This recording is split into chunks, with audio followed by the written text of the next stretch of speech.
Welcome to akclasses.in.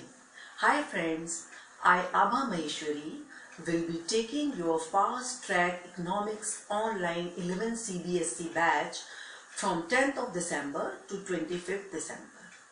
As you all know, economics course is divided into two parts. First is theory part, consists of 4 units divided into 10 chapters, and the second is practical part. Now, let me tell you something in brief about first chapter. Indian economy on the eve of independence. As you all know, Britishers ruled India for about 200 years and finally India got its independence on 15 August 1947. आप सबको पता है Britishers ने हमारे ऊपर 200 years तक rule किया, तो इसका इफेक्ट क्या रहा होगा। अब मैं आपको इंडियन इकोनॉमी के बारे में बताऊंगी कि इंडियन इकोनॉमी कैसी थी उस टाइम में। Indian economy was divided under the following सब heads which I am going to explain you now. First head, state of agriculture. As you all know, agriculture was the most important living source of Indians. 72% population India की इसके ऊपर dependent थी, but आप लोगों को पता होगा agriculture का कंडीशन कितना खराब था। No fertilisers were used and mostly agriculture's growing depend upon rainfall. So pathetic condition was there and agriculture needs modernization. Zamindari system उस टाइम पे प्रिवेलेंट था। हुवर जमींदार्स जिनका अपना लैंड होता था और जो कल्टीवेटर्स थे जो खेती पर उगाते थे, सब कुछ करते थे, वो सिर्फ लैंड रेवेन्यू देते थे और उनका कोई रोल नहीं था। तो zamindars used to collect land revenue from the cultivators and give the taxes to British government. इससे क्या होता था, जो एक्चुअल में कल्टीवेट कर रहे हैं लैंड्स, उनको 2 टाइम का खाना भी नहीं मिलता था ढंग से, और जमींदार्स क्या करते थे, पैसा कलेक्ट करके ब्रिटिश गवर्नमेंट को देते थे सारा। अब हम आ जाते हैं सेकेंड हेड पे। Second head is state of industry. India was well known for handicraft industries from long time in whole world. But जैसे ब्रिटिश गवर्नमेंट वहां आई, हैंडीक्राफ्ट इंडस्ट्रीज का मार्केट पूरा कोलैप्स हो गया, क्योंकि उस इंडस्ट्री पे गवर्नमेंट ने क्या किया, हायर टैक्सेस लगा दिए, इससे प्रोडक्शन उसकी बंद हो गई। और उन्होंने क्या किया, इंडिया को पूरा डी इंडस्ट्रियलाइज कर दिया।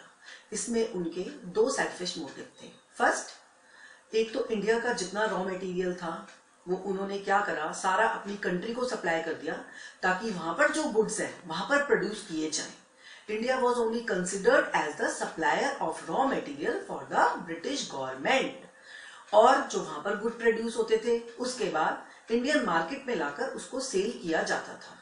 इसका इफेक्ट इंडिया में क्या हुआ, unemployment. India was crying for survival, huge unemployment was there. India की एम्प्लॉयमेंट टोटली खत्म हो गई और ब्रिटिश गवर्नमेंट पे डिपेंडेंस उनकी बढ़ गई। अब थर्ड हमारा जो हेड आता है वो है foreign trade off India. India was well known for relations all over the world before the arrival of British government, और ब्रिटिश गवर्नमेंट के रूल के बाद इंडिया की जितनी भी फॉरेन ट्रेड पॉलिसीज थी वो सिर्फ ब्रिटिश गवर्नमेंट के साथ ही रही। ऐसा नहीं था, एक्सपोर्ट हमारा बहुत सरप्लस जनरेट हुआ, पर उसका फायदा कोई इंडियंस को नहीं हुआ। जितना भी एक्सपोर्ट सरप्लस था वो क्या यूज होता था, जो वहां पर उनके ऑफिसेज रन हो रहे थे ब्रिटेन गवर्नमेंट के, उसका खर्चा बियर किया जाता था, और दूसरा जो यहाँ पर आर्मी लड़ रही थी उसका खर्चा एक्सपोर्ट सरप्लस से यूज होता था। तो इंडियंस के पास क्या था, इंडियंस के पास कुछ भी नहीं बचता था, वो सारा ब्रिटिश गवर्नमेंट अपने सेल्फिश मोटिव के लिए ही यूज करती थी। इसके बाद हमारा फोर्थ हेड आता है इंफ्रास्ट्रक्चर. इंफ्रास्ट्रक्चर से हमारे को क्या मतलब है, basic needs of the society, just like roads, railways, transport, ये सब चीजें हमारी आती है इंफ्रास्ट्रक्चर में। ब्रिटिश गवर्नमेंट ने इंफ्रास्ट्रक्चर में कुछ कुछ डेवलपमेंट किया, जैसे कि रोड्स अच्छे कर दिए गए, और जो इंडियन फर्स्ट रेलवे थी 1850 में वो ब्रिटिश गवर्नमेंट ने ही स्टार्ट की थी। बट आप ये सोचें कि कुछ इंडियंस के लिए किया गया था, बिल्कुल नहीं। उनका अपना सेल्फिश मोटिव था। रोड्स किस लिए अच्छे किए गए? जो यहाँ से रॉ मटेरियल जाएगा वो रोड्स के थ्रू जाएगा रेलवे स्टेशन के लिए, इसके बाद रेल के थ्रू वो लंदन जाता था। तो इसलिए जो बेसिक इंफ्रास्ट्रक्चर की डेवलपमेंट हुई वो भी अपने सेल्फिश मोटिव के लिए की गई।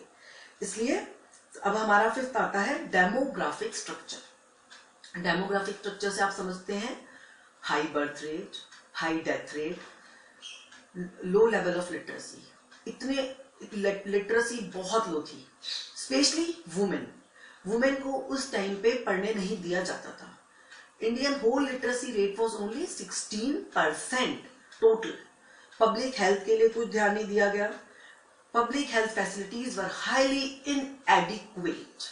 अब हमारा टोटल सिक्स्थ आता है ऑक्यूपेशनल स्ट्रक्चर। ऑक्यूपेशनल स्ट्रक्चर से इंडिया की मैक्सिमम पॉपुलेशन एग्रीकल्चर से इन्वॉल्व थी, जैसे कि अबाउट 72% पॉपुलेशन, और उसके कंडीशन के बारे में तो हम आपको पहले ही बता चुके हैं। तो इसलिए इंडिया का ऑक्यूपेशनल स्ट्रक्चर बहुत खराब था। हाई अनएम्प्लॉयमेंट थी, इंडियंस के पास खाने तक के लिए कुछ नहीं था। अब सेवेंथ आता है हमारा partition of the country. Partition, India और पाकिस्तान का जो डिवीजन है वो ब्रिटिश गवर्नमेंट की ही देन है। हमारा जो था, अब हमने आपको ब्रीफ में इंडिया की इकोनॉमिक कंडीशन क्या थी वो बता दिया है। अब एज यू नो, इंडिपेंडेंस के बाद भी जो ब्रिटिशर्स ने हमारे ऊपर 200 इयर्स रूल किया, उसका इफेक्ट आप बाद में भी देखा जा सकता था। Indian industries were totally collapsed. Agriculture was in a very pathetic condition. So we can say that social and economic, both the conditions were very bad, and lot of work was needed for the growth of the country. Thanks for listening to me, and if you are satisfied, please apply online for fast track economics batch, which is starting on 10th of December. So please kindly contact on our phone numbers and email which we have given.